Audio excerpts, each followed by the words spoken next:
In the early hours of dawn, far from Ukraine's battlefields, Moscow believed its lifeline was untouchable.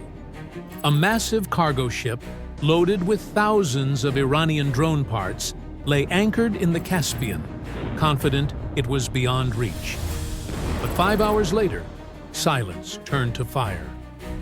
14 Ukrainian drones crossed impossible distances to deliver a strike that would shatter Russia's assumptions and sink more than just a vessel. 5 hours before anyone in Moscow or Astrakhan could foresee what was about to happen, 14 explosive-armed UAVs, each carrying a warhead equivalent to 40 kilos of TNT, launched from sites deep inside Ukraine. They lifted off quickly, in tight sequence and with surgical precision, like an unseen squadron of bombers climbing into the night. These were no ordinary drones. They were built for a single purpose: to travel hundreds of kilometers, thread hostile airspace, and deliver a crippling strike on one precise objective. That objective was a Russian cargo ship anchored in the Caspian Sea. For days, Ukrainian and Allied satellites had kept it constantly in view, tracking every movement, every shift at anchor, every attempt to hide.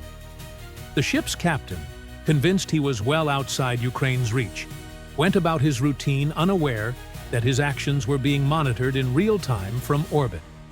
When the launch signal arrived via those satellites, the drones responded. The vessel in question was no ordinary freighter. It displaced 4,900 gross tons. Its holds were packed with military cargo, nearly 5,000 tons of Iran-supplied material, components for Shahed 136 and Shahed 238 drones, electrical systems, avionics modules, gyroscope sensors, navigation units, and crates of 122 mm rocket ammunition. In battlefield terms, that cargo equaled weeks of Russian drone strikes. Hundreds of drones waiting to be assembled, and a stockpile of munitions capable of terrorizing Ukrainian cities and frontline positions. The ship was the Port Olia 4, a 110 meters long cargo vessel flying the Russian flag.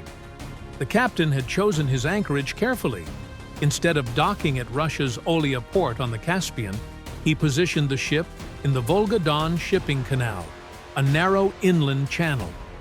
To him, it seemed the cautious choice, a way to reduce exposure. The Caspian felt safe. After all, it lay roughly 800 kilometers from Ukraine's front lines. Who could reach him there? But Ukrainian intelligence had prepared for this exact moment.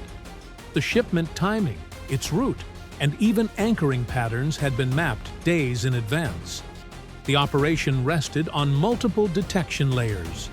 Japanese commercial satellites using synthetic aperture radar provided crucial data.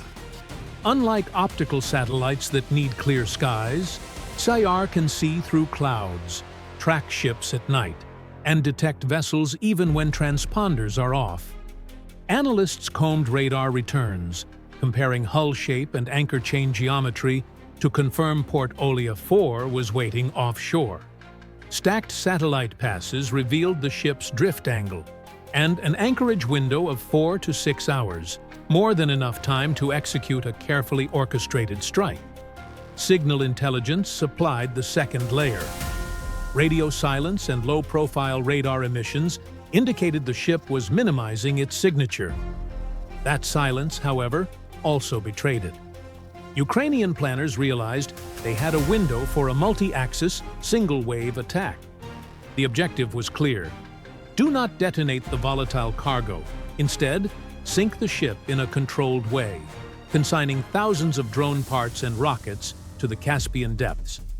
For this mission, Ukraine selected long-range kamikaze UAVs based on the UJ-26ER platform. Built with composite airframes, their radar signatures were minimal, cruising at 150 to 180 km/h.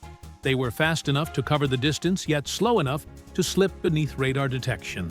Guidance combined GNSS, INS navigation with electro-optical confirmation during terminal approach.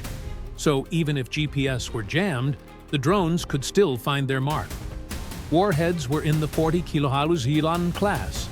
Some were fragmentation, some semi-penetrating, chosen to tear thin deck plates, rupture ventilation shafts, fracture internal beams, and punch the waterline. With added fuel capacity, the UJ-26ER could reach up to 1,200 km, easily enough to reach the Caspian. 14 drones were assigned to the strike package, 12 attackers and 2 relays. At 5:25 S, synchronization was finalized. The attack plan was split into 4 axes.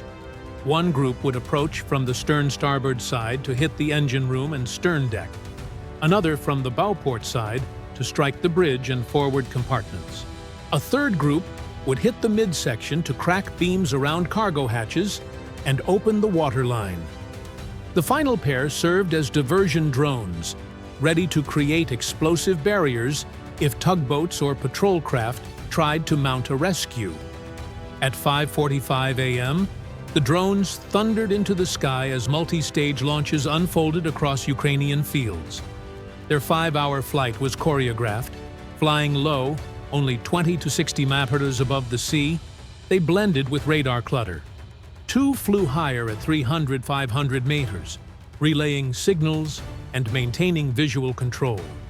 To port security radars, their small composite bodies and slow speeds registered as low-priority echoes.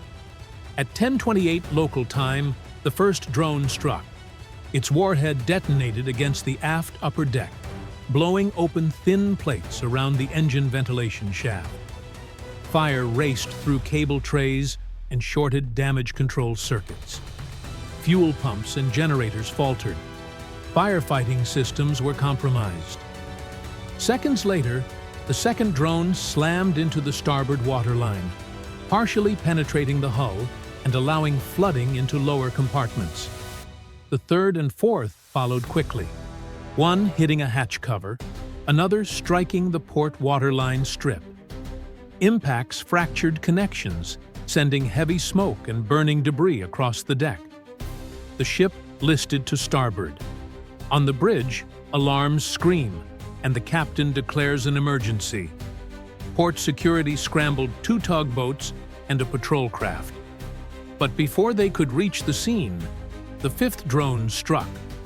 At 10:31, it impacted near the bow adjacent to the control room. Electrical panels shorted, and the bridge went dark. The main power failed. Systems switched to battery backup. The Ukrainian drones had been prepared for this contingency. Each carried pre-programmed inertial guidance paths in case GNSS was jammed. Warhead effects were deliberately varied. Some fragmentation, some delayed fuses designed to punch cavities through the hull and fracture internal frames. Between 10:33 and 10:36, the 6th and 7th drones hit, ripping a massive tear in the starboard hull and accelerating water ingress. By 10:38, with fires spreading and compartments flooding, the crew abandoned ship. Lifeboats hit the water as smoke poured from the stern. 2 Ukrainian drones were shot down by Russian defenders, but it was too little, too late. At 10:41, the 8th drone struck the lower midship belt, worsening the list to about 7 degrees. Flooding pumps were overwhelmed. The 9th and 10th drones then struck the stern shaft tunnel, rupturing propulsion lines and spilling fuel oil beneath the deck. Flames climbed higher. The 11th and 12th drones detonated barrier blasts along the tugboat approach lanes, inhibiting rescue efforts. The relay drones continued to transmit telemetry and record the destruction. Damage progressed like falling dominoes. Power loss, pump failure, uncontrolled flooding, increasing list, and structural fatigue. By 10:50, the ship was mortally wounded. Within hours, it capsized. At 14:32, satellite imagery showed the Port Olia 4 submerged beneath the Caspian, smoke still curling from the water. Russia initially downplayed the incident, claiming minor damage. but photos of the wreck soon leaked online. Open-source analysts geolocated the images using coastal architecture, cranes, and light poles to confirm the exact location. Satellite imagery also confirmed a smoke plume, visible from 10 kilometers away. On August 14th, Ukraine's general staff publicly confirmed what the world had already inferred. Port Olia 4 had been carrying Iranian UAV components and ammunition and had been sunk in a coordinated Ukrainian strike. Follow-up images on August 19th showed Russian salvage efforts underway. The scale of the loss was staggering. A single Shahed production set weighs around 200 kilograms. With 5,000 tons aboard, Port Olia 4 carried enough material to assemble hundreds of drones. Each Shahed carries a 40-kilo warhead. In total, the cargo represented more than 12,000 kg of explosives. But it wasn't only about tonnage. Without avionics, navigation systems, and power units, Russia could not produce these UAVs at scale. The strike didn't simply sink cargo. It sank Moscow's plans for weeks of bombardment. Strategically, the attack shattered assumptions. Russia had believed the Caspian to be safe.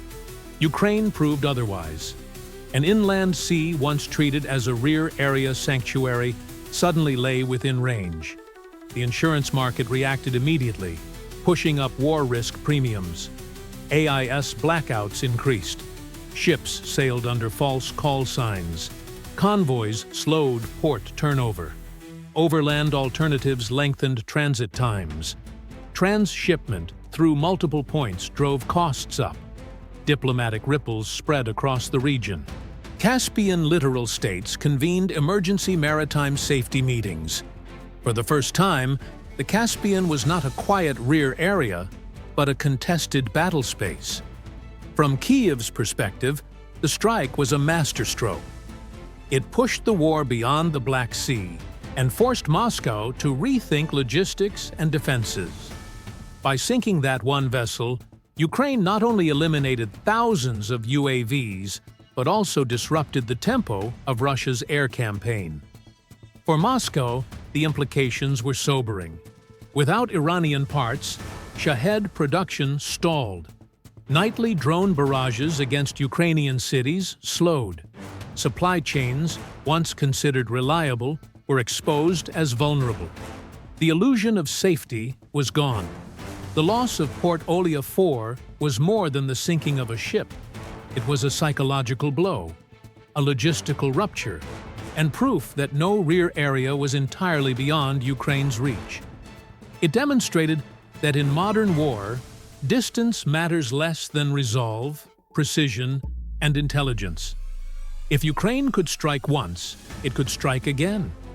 From now on, every ship bound for Russia sailed under a cloud of fear, uncertain when or where the next swarm might appear. And that uncertainty, more than the wreck itself, was Ukraine's greatest victory.